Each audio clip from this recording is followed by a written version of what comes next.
After that, we need to make a cutout of this. For the cutout, we can see we have a hole. So hole is of diameter. The value of this diameter is 10. And this is a through hole. We can see from here, this is a through hole. So I go to part mode, and then to remove the material, we need to use the command that is called pocket. So I go to pocket from here. In the type, we can select up to next, and then in the profile surface, click on this and select this surface. Click here. And then first of all, we need to take the references. So project 3D element, make a check on this construction mode, select this line and then this line, click OK. And then we need a horizontal center line. So I go to this line option and then draw a line at the midpoint like this. Make sure this is horizontal line. So when I take the mouse, it will show onto this constraint that it is a middle point. So it is showing middle point. And then I will draw a circle. So make an uncheck on this construction. Go to circle option and then draw a circle. So value of this diameter we know is 10. So go to constraint. This diameter value we know is 10. Click OK. And then we need to position the hole. So go to constraint once again with respect to this vertical line and this center. Okay, we have selected the wrong dimension. Once again this constraint, this center and then this line, this center and this point. So this value we know is 18.5. So that is half of 37 and click OK. And then click OK. So we can select the type up to next and click OK. And now we can see the material has been removed. On the similar way, we have to remove the material on the right side. We can see the cutout section here. We can see the dimension. So this dimension is, the distance between the center is 25. Distance from this edge is 20. And this value is radius of 8. So I once again go to part mode, go to pocket command, pocket, and then we need to select the surface, select this surface. So we need to take the references, go to project 3D element, and then construction mode, select all the element like this, click OK. Draw a center line.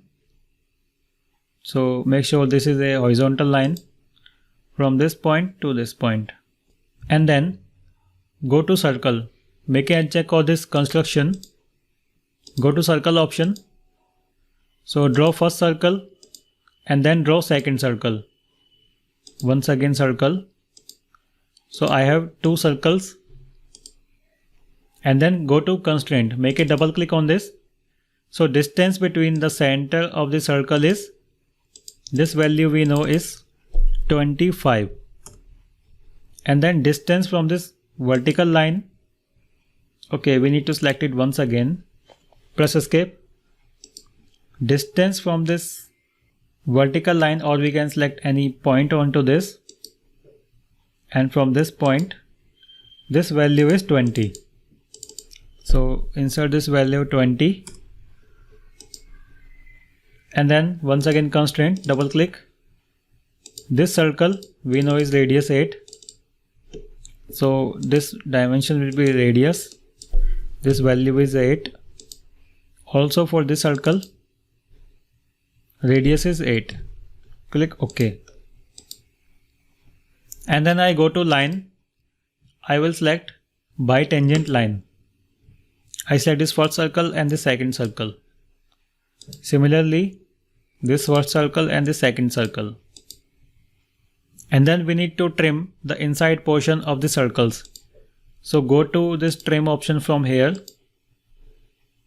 Trim this curve from inside. Okay, make a double click on this. Trim this curve like this. So the sketch is completed.